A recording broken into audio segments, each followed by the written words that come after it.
बिस्मिल्लाहिर्रहमानिर्रहीम। अस्सलामुअलैकुम। सुबह बखैर। मैं फरा और मैं हमजा। खुशामदीद आपको कहेंगे सुबह सवेरे पाकिस्तान में। अच्छा जी, आज सुबह सुबह उठे, बाहर निकले तो लगा जैसे बारिश हुई हुई है, और ऐसे लगा कि जैसे सूरज जो है उसका कोई आसार नहीं। इसलिए कि इतनी सख्त धुंध, और जैसे हमजा कह रहे हैं कि धुंध में इतनी नमी है बिल्कुल, कि सड़कें भी गीली हुई हैं, और अगर आप खुद भी निकले ना और गाड़ी की विंड स्क्रीन भी, तो सबके ऊपर जो है पानी के कतरे महसूस होते हैं। बिल्कुल ऐसे ही है। और जो लोग बाइक पर सफ़र कर रहे थे, अगर आप उनको देखें तो उनके पूरी जैकेट्स, चेहरा, जिस चीज़ से उन्होंने मफलर से खुद को ढांपा हुआ है, सब कुछ ऐसे गिला हुआ है जैसे बारिश हो रही है। इतना ज़्यादा मॉइस्चर, इतनी ज़्यादा नमी मैंने नहीं देखी है पहले, मैंने महसूस नहीं की। ऐसे लग रहा है धुंध भी नहीं देखी है जितनी मैं इस दफ़ा देख रही हूँ।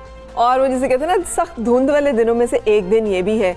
धुंध जो है ना, अब वो आदत बनती जा रही है, हमारी मिजाज का एक हिस्सा बनता जा रहा है। लेकिन हमजा, एक रिसर्च मैं अभी आपको भी बता रही थी, जर्नल ऑफ डर्मेटोलॉजी में ये रिसर्च है वो शाया हुई है, और उनका कहना ये है, रिसर्च के मुताबिक उन्होंने बताया कि सर्दियों का मौसम इंसानी सेहत के लिए बहसियत मजमूई अच्छा होता है। अच्छा होता है। किन किन हवालों से अच्छा? एक तो रात लंबी होती है, नींद पूरी होती है। दूसरा, टेम्परेचर ऐसा होता है तकरीबन 18 डिग्री सेंटीग्रेड अगर रहे कमरे का, तो इसमें नींद बहुत अच्छी आती है। अच्छा। और अच्छी नींद ऑब्वियसली इंसानी सेहत, इसलिए सुस्त रहते हैं हम। हाँ, इसलिए सुस्त रहते हैं, नींद आती रहती है। ठीक है। और हमजा ने मुझे पूछा सबसे पहले, ये सुस्ती के बारे में इस रिसर्च ने क्या कहा? मैंने कहा सुस्ती के बारे में उन्होंने नहीं की, इसलिए कि अच्छा, फिर ये कि इसमें एक्नी और कील मुहासे, जिन लोगों को स्किन का प्रॉब्लम होता है, वो कम हो जाता है। दिमाग बहुत अच्छा काम करता है।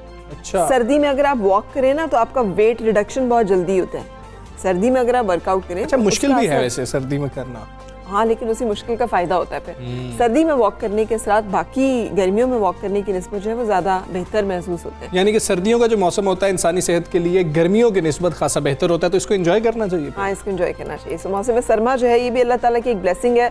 हम लोग तो बहुत ब्लेस्ड हैं। हमारे यहाँ पहले 4 मौसम आते थे, अब 5वां भी आना शुरू हो गया। अब धुंध भी इतनी आना शुरू हो गई है कि हम वॉक इन द क्लाउड्स है ना, उसको आप फील कर सकते हैं कि वो किस तरह से हो। बिल्कुल जी, धुंध जो है वो काफ़ी ज़्यादा पड़ चुकी है, तो जो मैदानी इलाकों में लोग रह रहे हैं वो बहुत ज़्यादा एहतियात करें। अपने सफ़र के दौरान आपने बहुत ज़्यादा एहतियात करनी है। ख़ासतौर पे जो लोग मोटरवेज़ पर सफ़र करते हैं, वो मोटरवेज़ पर सफ़र करने से पहले उनकी ऐप पे या उनकी वेबसाइट से चेक कर लें कि अभी मोटरवेज़ खुली हैं या बंद है। अभी तक बंद है। हाँ, इस गलत फहमी में ना नहीं कि मैंने शाम को देखा था तो सब क्लियर था। मैंने भी शाम को देखा था तो सब क्लियर था, लेकिन रात 11:30 बजे 12 बजे तक सख्त धुंध पड़ गई थी, और सुबह तक विजिबिलिटी जो है, अभी जब तक हम आए हैं, विजिबिलिटी ना होने के बराबर है। बहुत सारी जगहों पे सिर्फ 100 मीटर, इससे भी कम है।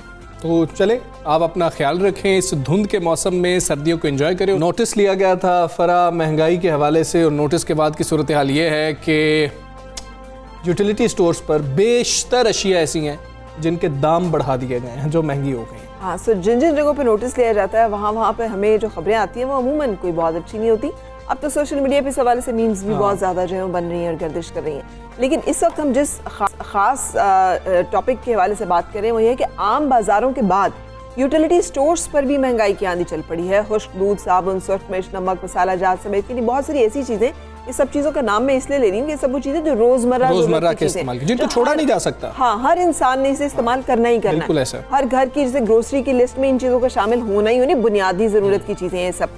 तो इनकी कीमतों में कई गुना इजाफा कर दिया गया है, जिसका नोटिफिकेशन भी जारी कर दिया गया। अच्छा जी, मुख्तलिफ मसालों की कीमत में 5 रुपए से 15 रुपए तक का इजाफा किया गया। बच्चों के diaper, toothpaste, hand wash, multipurpose जो क्लीनर्स होते हैं वो भी महंगे कर दिए गए हैं। साबुन की कीमत में 1.5 से 7 रुपए तक इजाफा हुआ है। यहाँ तक कि सुइयों का पैकेट भी जो है 8 रुपए तक तकरीबन महंगा हो गया। अच्छा, देखने में ये चीज़ें हमें लगती हैं कि इससे क्या फ़र्क पड़ता होगा, लेकिन यकीन करें कि इन तमाम चीज़ों से बहुत फ़र्क पड़ता है। जब एक आम आदमी जो है वो ख़रीदारी के लिए जाता है और हर एक चीज़ में 4-4, 5-5, 2-2, 3-3 रुपए का फ़र्क होता है, तो एंड ऑफ द जो उसका टोटल होता है बजट, उसमें अगर वो जाए तो 1000-1200 रुपए का, 1500 रुपए का फ़र्क आराम से पड़ चुका होता है। और फिर बात वही है कि इन चीज़ों को छोड़ा जा ही नहीं सकता है। आप ये नहीं कह सकते कि आप ये चीज़ें इस्तेमाल ना करें। और अभी तो हमने घी और तेल की तरफ तो हम गए ही नहीं, जिसकी कीमत में मुसलसल इजाफा हो रहा है। ये वो इजाफा है जो कि हर इंसान, हर खाना हमारा जो है वो तेल और घी के बगैर मुकम्मल नहीं होता, और सर्दियों में वैसे भी इसकी कंजप्शन जो है वो ज़्यादा बढ़ जाती है। लोग पराठे भी बनाते हैं लोग तली हुई चीज़ें भी ज़्यादा बनाते हैं, ख़ुद को वार्म रखने के लिए बहुत सारी ऐसी हलवा जात वगैरह बनाए जाते हैं जिसमें घी और तेल का इस्तेमाल ज़्यादा हो रहा था। तो इन तमाम चीज़ों की कीमत में इजाफे के साथ साथ कपड़े धोने का जो पाउडर है उसकी 1 किलो की कीमत में 10 रुपये इजाफा हुआ है। आप देख लें कि अब बंदा किस चीज़ को छोड़े। अब चाय की बात कर लें तो चाय के दूध की कीमत में 97 रुपये इजाफा हो चुका है और इसी तरह मशरूबात, टूथपेस्ट, जूतों की पॉलिश समेत कई अशिया की कीमतों को बढ़ा दिया गया है। दूसरी जानिब कहा यह जा रहा है कि यूटिलिटी स्टोर अब तकरीबन कर्जों से पाक हो चुके हैं। जो यूटिलिटी स्टोर कॉरपोरेशन है वो पाक हो चुकी है और अब अपने पाँव पर इसको खड़ा कर दिया गया है। तो फिर इतने इजाफे क्यों करने पड़ रहे हैं? ये एक बड़ा सवाल है। 2021 के लिए यूटिलिटी स्टोर्स कॉरपोरेशन का टर्न आउट जो है और टर्नओवर जो है वो 150 अरब रुपए तक पहुंचने की उम्मीद है। ऐसे में आवाम कंफ्यूज हैं कि इदारा मुनाफे में आने के बावजूद उनकी मुश्किलात बढ़ाने पर क्यों तुल गया। तो इस हवाले से हम बातचीत करेंगे। हमारे साथ MD utility stores corporation Umar Lodhi साहब मौजूद हैं। अस्सलाम वालेकुम उमर लोधी साहब एंड गुड मॉर्निंग। फरमाइएगा सर कि यूटिलिटी स्टोर कॉरपोरेशन तो रिलीफ के लिए बनाए गए थे ना, मतलब ये था कि आवाम को ऐसी ज़रूरत की अशिया जो है वो सस्ती मिले। तो अगर मार्केट रेट पर ही मिलनी है तो फिर जो बेसिक पर्पस था यूटिलिटी स्टोर्स कॉरपोरेशन का, क्या वो पूरा होगा? जी अस्सलाम वालेकुम। मैं जी कुछ बेसिक कॉन्सेप्ट क्लियर कर दूं। यूटिलिटी स्टोर पे जो हम सब्सिडाइज प्रोडक्ट्स देते हैं, जो गवर्नमेंट ऑफ पाकिस्तान की subsidy, prime minister relief scheme की जो प्रोडक्ट्स है वो आज भी उन्हीं प्राइसेस पे है। ये आप चेक कर सकते हैं। चीनी 68 रुपीज़ पर केजी, सब्सिडाइज घी ऑयल लीजिए, घी 170 रुपीज़ पर केजी, आटा 800 रुपये पर केजी पर 20 केजी, और इसी तरह जो 5 शेयर जिस पे गवर्नमेंट ने हमें सब्सिडी दी हुई है या आवाम को सब्सिडी, वो आज भी 2020 जनवरी से आज 2021 जनवरी में उनकी प्राइसेस में कोई चेंज नहीं आया। अब आते हैं क्या बाकी प्राइसेस की तरफ चेंज बढ़ी हैं? डेफिनेटली बढ़ी हैं। डिटर्जेंट्स बढ़े हैं, सोप्स बढ़े हैं, डायपर्स बढ़े हैं, उस पर गवर्नमेंट कोई सब्सिडी नहीं देती।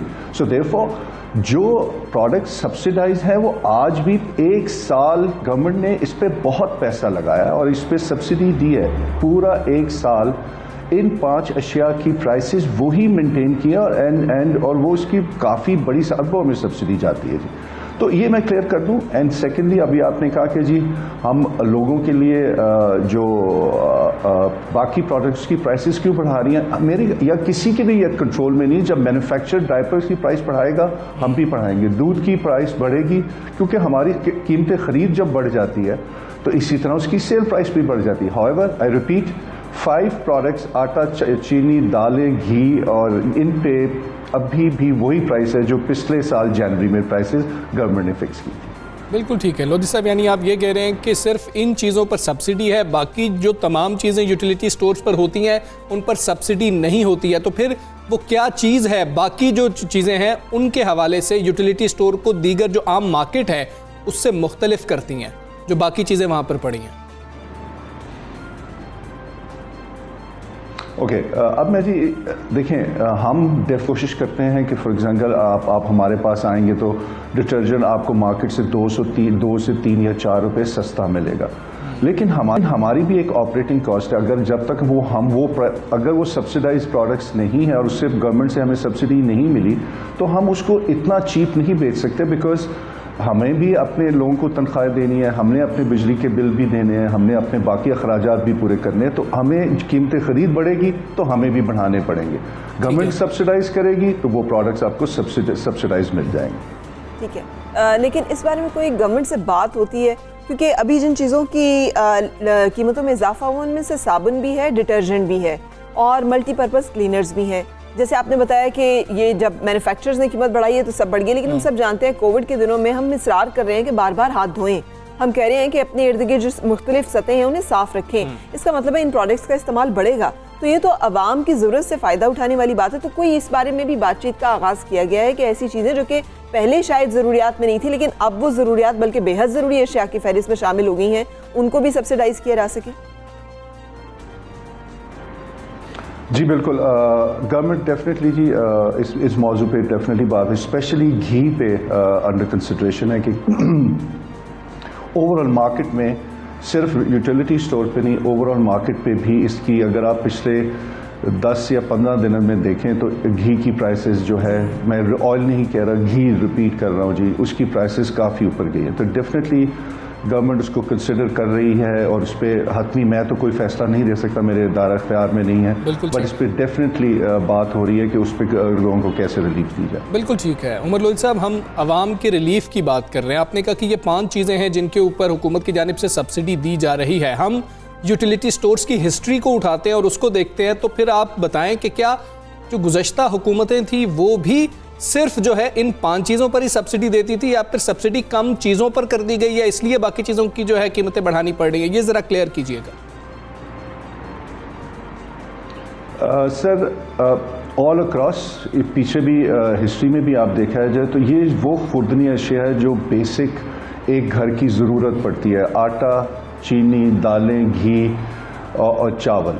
अगर फॉर एग्जांपल पैम्पर्स पे अगर गवर्नमेंट सब्सिडी देती है तो उसकी तो भी कोई हद ही नहीं है। अगर गवर्नमेंट मसाला जात पे देगी या गवर्नमेंट साबुन पे देगी तो government will not be able to afford it. ये अफोर्डेबिलिटी गवर्नमेंट के लिए भी है। तो इसलिए अब जब हम रमज़ान में जाते हैं तो अगर आप देखें तो रमज़ान में यही जो लिस्ट है 5 से 19 अशिया पे चली जाती है, जिसमें खजूरें भी शामिल हो जाएंगी, जिसमें रेड सिरप्स भी शामिल हो जाएंगे, जिसमें और बाकी चीज़ें भी शामिल हो जाती हैं। तो ये एक स्टैंडर्ड ऑपरेटिंग प्रोसीजर जो पिछले सालों में भी अखबार में भी था, बल्कि इस दफ़ा तो इतनी, वरना हमें सिर्फ हम रमज़ान में सब्सिडी दिया करते थे।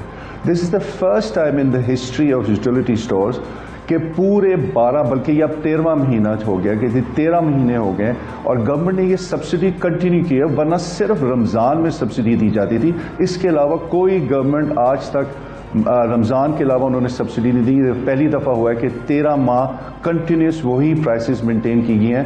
5 आर्टिकल्स पे अभी इंशाल्लाह रमज़ान आ रहा है तो रमज़ान में ये 19 आर्टिकल्स पे चली जाएगी। बिल्कुल सही। उमर लोधी साहब, अवाम जो है वो सब्सिडी की वजह से यूटिलिटी स्टोर्स का रुख करते हैं।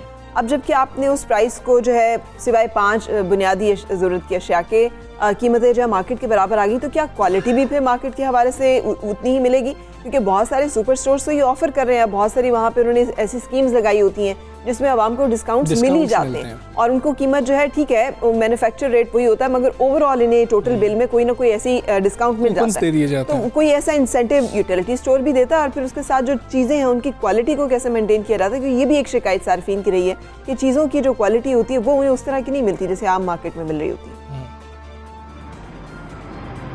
आपके सवाल 2 हैं जी, मेनली के क्या क्वालिटी और दूसरा है कंज्यूमर प्रमोशन कि कंज्यूमर्स को वो कुछ रिबेट मिलता है कि नहीं। मैं पहले क्वालिटी की तरफ आता हूँ।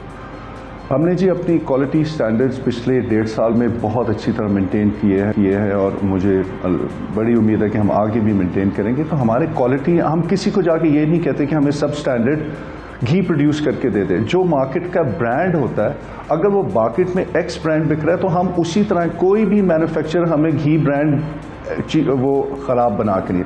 इसी तरह चीनी है, इसी तरह बाकी जो खुर्दनी चीज़ें हैं, तो यस उसमें ABC क्वालिटी और ग्रेड की चीज़ें अवेलेबल होती है। तो अब हमने अब हम आपके पास, हमारे पास या टॉप टियर होंगे या मिडिल टियर ब्रांड्स होंगे, लो टियर ब्रांड्स हमने रखना छोड़ दिए। एक अब आते हैं क्या कंज्यूमर प्रमोशन, ताकि कंज्यूमर को कोई रिलीफ मिलती है? जी डेफिनेटली मिलती है। जो चीज़ें मार्केट में अगर कंज्यूमर की को प्रमोशन मिल रहा है मैन्युफैक्चरर, वो हम भी देते हैं और हम अपनी तरफ से भी कुछ डिस्काउंट पास ऑन करते हैं अपने मार्जिनस को सेक्रीफाइस करके। तो ये एक स्टैंडर्ड ऑपरेटिंग प्रोसीजर है जो अब चल रहा है और अगर आप अब जाके शॉपिंग करें तो डेफिनेटली आपको बहुत रिलीफ मिलेगा, स्पेशली जब आप टॉप टियर 5 आर्टिकल्स पे आपको मिलता है और उसके साथ बाकी पे भी डिस्काउंट मिलता है तो डेफिनेटली बिल में शामिल होता है। लेकिन मैं दोबारा दोहराता हूँ कि लोग अपने ज़रूरत से ज़्यादा चीज़ें ले लेते हैं जहाँ डिस्काउंटेड प्राइस होती हैं और फिर बाकी लोगों को नहीं होता, फिर शिकायत ये होती है कि जी हमारे पास प्रोडक्ट्स अवेलेबल नहीं है। तो ये फिर हमारे लिए सप्लाई और डिमांड में का प्रॉब्लम आता है।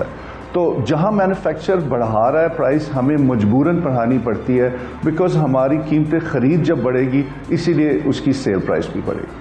बिल्कुल ठीक है। उमर लोधी साहब बहुत शुक्रिया। MD यूटिलिटी स्टोर्स कॉर्पोरेट हमारे साथ मौजूद थे, सुबह सवेरे पाकिस्तान से बात कर रहे थे। उन्होंने पहले भी वो ये बात क्लियर करते हैं कि जी के जो अशिया हैं जिन पर हुकूमत सब्सिडी दे रही है, हम तो सिर्फ उन्हीं पे सब्सिडी दे सकते हैं, हमारा दायरा इख्तियार ही नहीं है कि हम बाकी जो चीज़ें हैं चाहे वो बुनियादी ज़रूरत की क्यों ना हो, हम उन पे सब्सिडी नहीं दे सकते। और हमसा, जब पेट्रोल की कीमतें बढ़ेंगी, जब डीजल की कीमतें बढ़ेंगी, जब गैस की कीमतें बढ़ेंगी, जब ट्रांसपोर्टेशन जो है वो बढ़ जाएगी, तो फिर इसके असरात जो है वो यकीनी तौर पर हर इंडस्ट्री पे पड़ते हैं। और फिर उसके साथ ये महंगाई जो मैन्युफैक्चरर्स ने कीमतें बढ़ानी है और उस महंगाई को फिर कोई भी कंट्रोल नहीं कर सकता। तो यहाँ से जो है चीज़ों को बेहतर करने का आगाज़ होना चाहिए और वहाँ पे हमें दिखाई नहीं देता।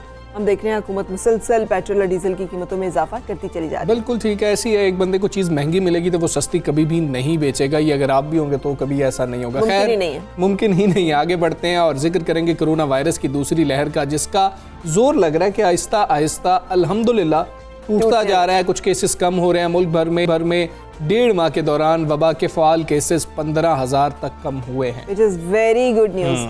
और ये गुड न्यूज़ है। ये 1-1.5 हफ्ते से मैं वैसे ही प्रीएम्प्ट कर रही थी, इसलिए कि जितने डॉक्टर्स मेरे फ्रेंड्स, क्लास फेलोज इधर उधर, तो सबसे जब बात होती है तो पहला सवाल यही होता है कि आपके हॉस्पिटल में कितने कोविड केसेस रिपोर्ट हो रहे हैं। तो सभी लोग ये कह रहे थे कि कोविड के केसेस रिपोर्ट होने की तादाद कम हो गई है। और वो अब चीज़ जो है वो एनसीओसी की तरफ से भी हमें सुनाई दी कि नवंबर 2020 में मजमूई केसेस की तादाद 50,000 से बढ़ गई थी, लेकिन उसके बाद इसमें कमी आना शुरू हुई और पीर तक मुल्क भर में फॉल केसेस जो है 35,246 तक पहुँच गए थे। दूसरी तरफ national command and operation centre के सरबराह असद उमर का कहना है कि हुकूमत ने कोरोना वैक्सीन की 11 लाख डोजेज का ऑर्डर दे दिया। बिल्कुल, और वो कह रहे हैं कि कोशिश है वैक्सीन मार्च से भी पहले आए और लोगों को लगना शुरू हो जाएगी। पहले ज़्यादा बताई जा रही थी डोजेज और अब ये कुछ कम कर दी गई हैं। पहले तो 2 करोड़ के करीब बात की जा रही थी कि शायद वो डोजेज आएंगी।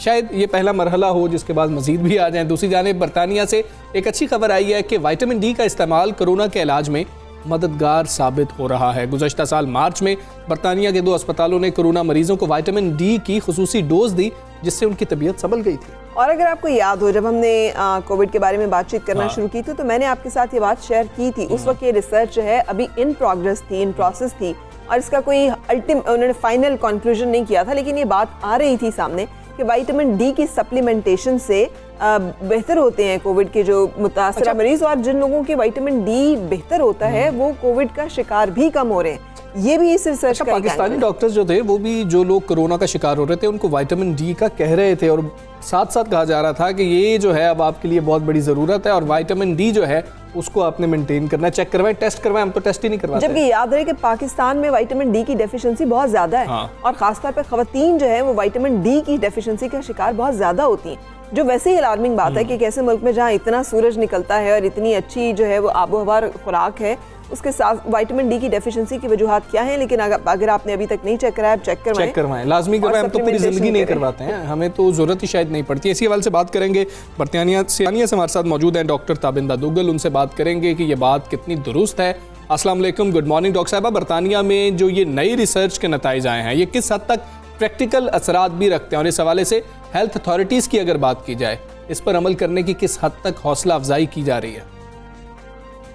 जी अस्सलाम वालेकुम, और बहुत शुक्रिया इस सवाल को इस वक्त उठाने का, क्योंकि विटामिन डी के बारे में लोगों में बहुत मुतज़ाद आरा इस वक्त मौजूद हैं कि कुछ लोगों का ख्याल है कि लेना चाहिए और कुछ लोगों का ख्याल है कि बहुत ज़्यादा मिकदार में लेना चाहिए, और कुछ लोगों के ख्याल में वही करना चाहिए जो कि डॉक्टर कह रहा है या जो अगर उनको रेकमेंड किया गया है।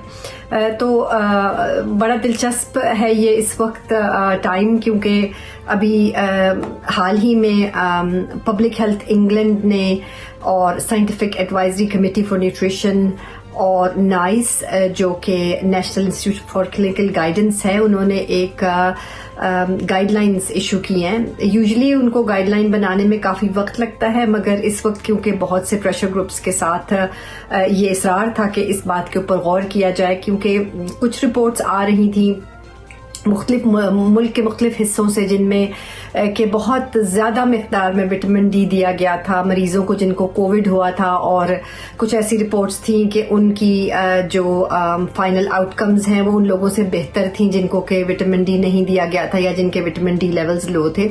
अब उन्होंने बहुत ज़्यादा थाउजेंड्स ऑफ इंटरनेशनल यूनिट्स उन्होंने दिए थे इन मरीज़ों को, और कोई जो वो स्टडीज़ थी वो ब्लाइंडेड नहीं थी, यानी कि जब हम कोई स्टडी करते हैं तो उसके लिए हम लोग 2 पॉपुलेशन ग्रुप्स को पिक करते हैं और उनको बाकायदा असाइन किया जाता है इन एक ट्रीटमेंट को और दूसरी को उस ट्रीटमेंट के बगैर, और उसके बाद उनका आपस में मुकाबला किया जाता है और उसके लिए एक फॉर्मूला या आप समझ लें कि एक पाथवे बनाना पड़ता है।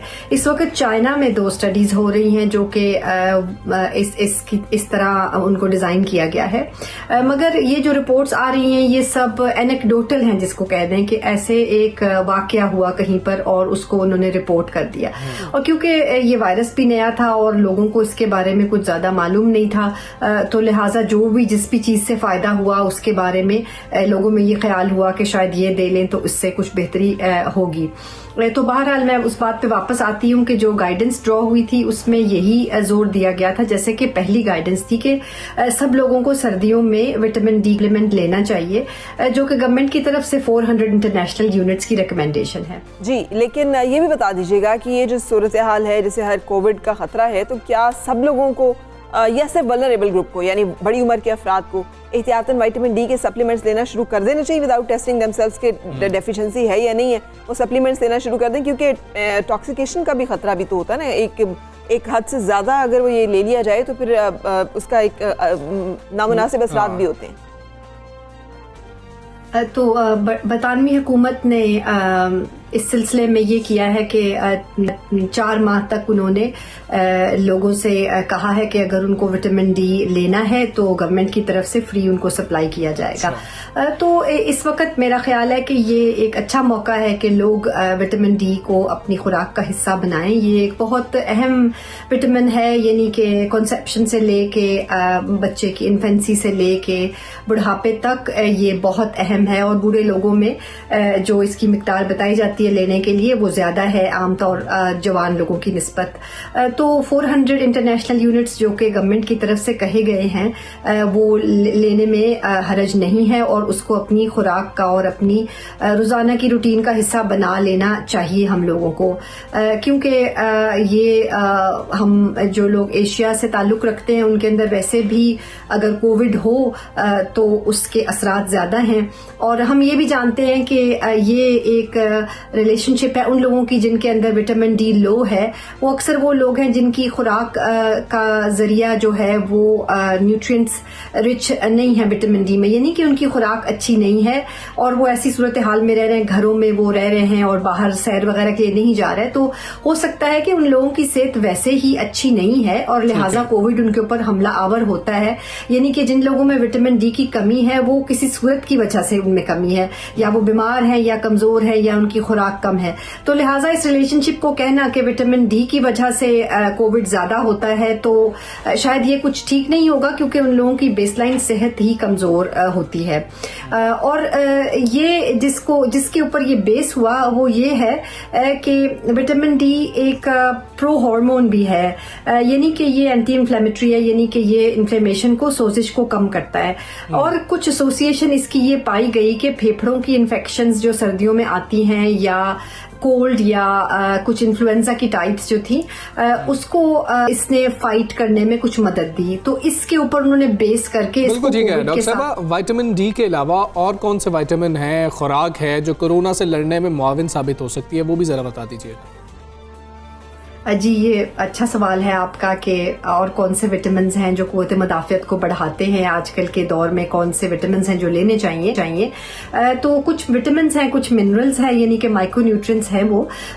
एक तो विटामिन डी के बारे में बात हुई तो उसके ग़िज़ाई जो सोर्सेज हैं वो उनको मैं हल्का सा मेंशन कर देती हूँ, जैसे रेड मीट है, ऑयली फिश है और अंडे की जर्दी है। लेकिन बहुत कम लोग ऐसे होते हैं कि जो इनको इस मिक़दार में खाएं कि उनको मुकम्मल तौर पर विटामिन डी मिल सके उनसे रोज के रोज, तो लिहाजा इसकी सप्लीमेंटेशन बुरा नहीं है, जैसे कि मैं पहले कह चुकी हूँ। और दूसरे जो विटामिन हैं वो उनमें विटामिन सी शामिल है। जो विटामिन सी है वो विटामिन डी से मुख्तलिफ है, क्योंकि ये वाटर सॉल्युबल विटामिन है और अगर कुछ थोड़ा फालतू भी ले लिया जाए तो ये जिस्म में से निकल जाएगा। के ज़रिए से।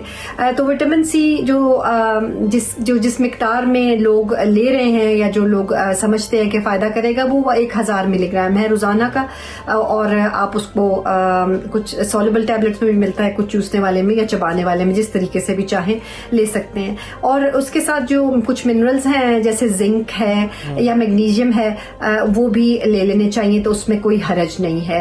आयरन जो है, अगर जो लोग एनीमिक होते हैं उनके अंदर इन्फेक्शंस का ज़्यादा हमला होता है, लिहाजा अगर आप ये समझते हैं कि आपका आयरन लेवल लो है, यानी कि आपका हीमोग्लोबिन लो आया है आयरन की वजह से, तो आप ज़रूर लीजिए।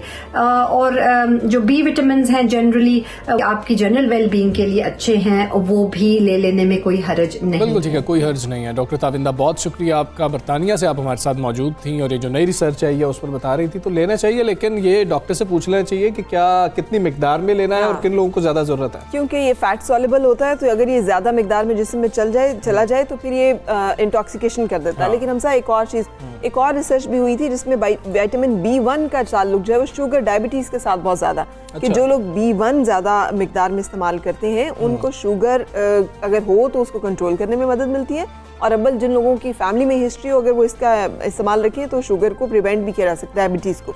सो ट्राई इसको भी, रिसर्च को कीजिएगा, क्योंकि ये रिसर्च भी जो है ये इस वक्त दुनिया में बहुत सारी जगहों पे है और लोग इसको फॉलो भी कर रहे हैं, प्रैक्टिस भी कर रहे हैं। और बात हम वही करेंगे, बच्चों की पहुंच से दूर रखें और डॉक्टर से रुजू लाजमी करें। डॉक्टर के मशवरे के बाद ही आप फैसला करें कि आपको कितने मिकदार में विटामिन लेना है। चलें एक ब्रेक ले लेते हैं, ब्रेक के बाद आपसे फिर मिलते हैं।